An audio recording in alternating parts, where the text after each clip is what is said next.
Setelah berjuang dengan keduanya, ia memutuskan untuk beralih studi psikologi dan memulai gelar PhD dalam psikolog klinis di Universitas Columbia pada tahun 1946. Selanjutnya pada tahun 1956 ia mempresentasikan pendekatan yang pertama kali disebut sebagai psikoterapi rasional. Metode ini menekankan pendekatan pengobatan yang lebih langsung dan aktif di masa terapis, membantu klien memahami keyakinan irasional yang mendasarinya menyebabkan tekanan emosional dan psikologis. Saat ini metode tersebut dikenal sebagai terapi perilaku emosi rasional atau REBT.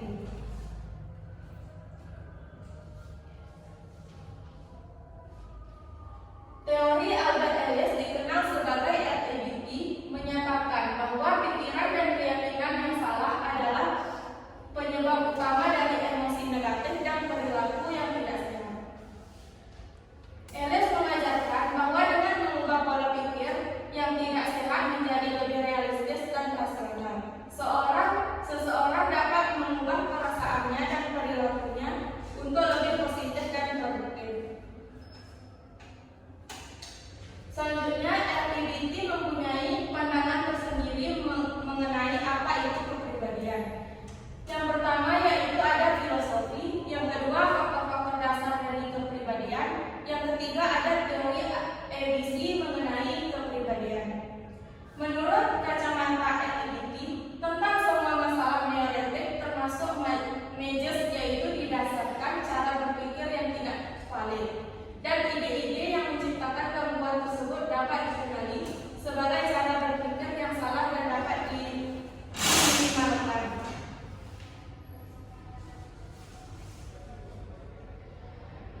Dan Albert Ellis juga mengungkapkan teori model EDC. Teori EDC adalah bagian dari terapi rasional emotif perilaku atau REBT yang dikembangkan oleh Albert Ellis. Teori ini menguraikan bagaimana keyakinan seseorang mempengaruhi reaksi emosional dan perilaku mereka terhadap suatu peristiwa. ABC adalah singkatan dari A yaitu activating event, artinya peristiwa yang memicu suatu reaksi seperti kejadian atau situasi tertentu. B itu belief, yaitu keyakinan atau pikiran yang muncul sebagai respon terhadap peristiwa tersebut. C itu konsekuensi emosional dan perilaku yang muncul akibat keyakinan tersebut. Adapun pelaksanaan konseling menurut teori Albert Ellis sebagai rational emotive therapy, behavior therapy atau REBT yang fokus pada identifikasi dan perubahan pikiran irasional yang menyebabkan emosi negatif dan perilaku maladaptif ini melibatkan 4 langkah utama. Yang pertama yaitu identifikasi pikiran irasional, yang kedua kritik terhadap pikiran irasional, yang ketiga substitusi pikiran irasional, yang terakhir yaitu praktek dan perubahan perilaku.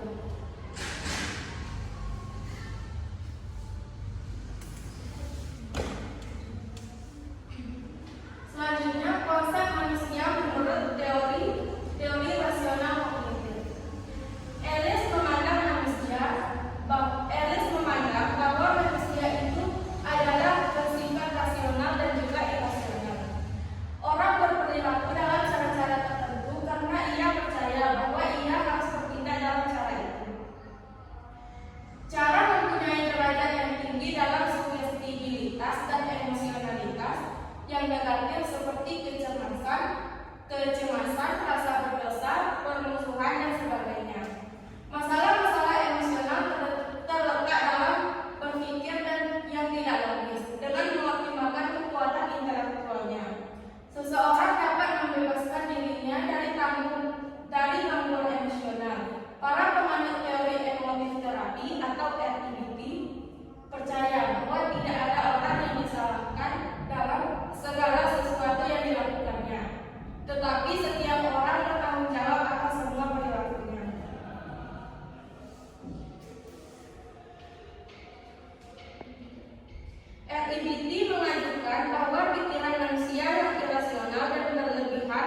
menyebabkan emosi negatif dan perilaku tidak sehat. Yang kedua yaitu teori psikoanalisis klasik dari Sigmund Freud. Biografi Sigmund Freud atau lebih Sigmund Skimo Freud atau lebih dikenal dengan nama Sigmund Freud lahir pada tanggal 6 Mei 1856 di Freiberg, Moravia yang terletak di Kerajaan Austria yang sekarang disebut Republik Ceko. Dirinya merupakan anak dari Jacob Freud dan Amalia Nathanson. Sejarah teori psikoanalisis klasik.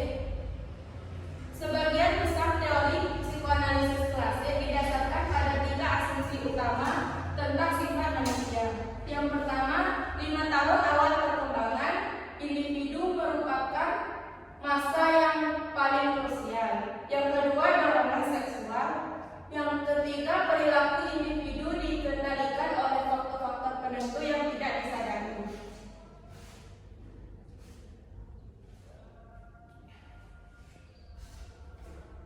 Selanjutnya, Sigmund Freud memandang manusia dari perspektif Freudian ortodoks. Manusia dipandang sebagai sistem energi. Ada 3 subsistem. Yang pertama yaitu ID. Freud melihat ID sebagai sistem asli kepribadian, seperti bayi yang baru lahir adalah identitas. Yang kedua yaitu ego, sistem tempat kedua dorongan dari ID dan juga super ego beradu kekuatan. Dan yang terakhir ada super ego. Super ego adalah salah satu bentuk pengendalian internal individu. Freud menganggap super ego terdiri dari 2 subsistem, yaitu hati nurani dan juga ego ideal. Pelaksanaan konseling menurut teori psikoanalisis klasik tentang perilaku manusia, Sigmund Freud berpendapat bahwa perilaku manusia dipengaruhi oleh peristiwa, kejadian, dan masalah yang dialami di masa lalu, terutama ketika mereka berusia 1 sampai dengan 5 tahun.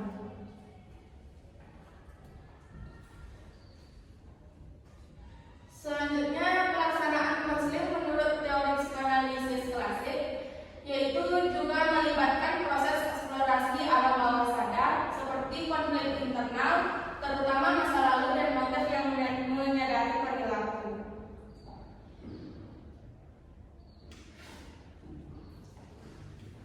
Selanjutnya, teori yang terakhir ada person-centered therapy yang dibawakan oleh seorang ahli, Carl Rogers. Biografi singkatnya, person-centered therapy dikembangkan oleh Carl Rogers pada tahun 1951. Carl Rogers lahir pada tanggal 8 Januari 1902 di Oak Park, Illinois, Chicago. Carl Rogers adalah anak keempat dari 6 bersaudara. Carl Rogers adalah anak dari pasangan Walter dan Julia Cushing Rogers. Carl Rogers juga adalah seorang psikolog humanistik yang menekankan perlunya sikap menghargai dan tanpa prasangka dalam membantu individu mengatasi masalah-masalah hidupnya. Sejarah singkat teori ini, yang pertama, terapi person-centered juga dikenal sebagai terapi silent-centered atau terapi Rogerian, dikembangkan oleh Carl Rogers pada tahun 1940-an. Yang kedua, pada periode kedua, pada tahun 1950-an, Rogers mengganti nama pendekatannya menjadi person-centered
Baiklah,